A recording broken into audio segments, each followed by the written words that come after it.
আসসালামু আলাইকুম। আমরা এক নজরে মিলিয়ে নিই রসায়ন পরীক্ষা ঢাকা বোর্ড ৪ নং সৃজনশীল।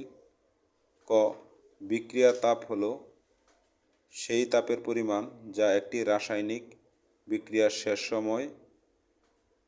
সময় শোষিত বা নির্গত হয়।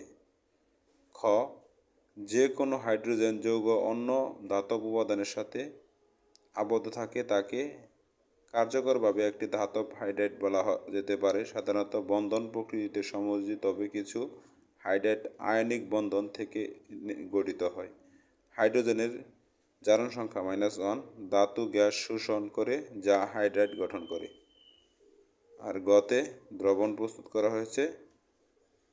এখানে B = 1 লিটার মানে 1000, M = সালফিউরিক অ্যাসিড, তার আণবিক ভর 98, W 196 গ্রাম। W = মেন সূত্র এটা, তারপরে আমরা মোলার বের করছি, এটা তার সমাধান। তারপরে গ নাম্বার, প্রথম পাত্রে S মোলার এত, W আমরা এই সূত্রটা ব্যবহার করেছি, W = SVM / 1000। তো S এর মান হচ্ছে 70 গ্রাম, না W এর মান হচ্ছে 70, আর B মানে 1000, আর সূত্র 1000 নিচে, M হচ্ছে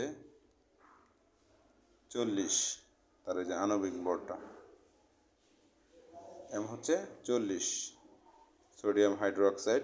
আণবিক ভর বের করে আমরা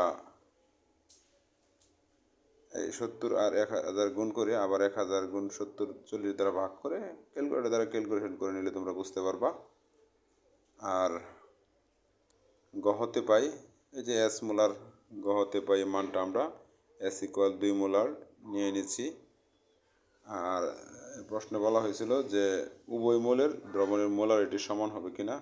না, উভয় মোলের দ্রবণের মোলারিটি সমান হবে না। তোমাদের এই সৃজনশীলটি দ্বারা যদি উপকার হয়, কিছুটা দুশ্চিন্তা মুক্ত হয়, তাহলে কমেন্ট বক্সে তোমাদের মতামত জানিয়ে দিও এবং আমার চ্যানেলটা একটু সাবস্ক্রাইব করে দাও। তোমাদেরকে অসংখ্য ধন্যবাদ।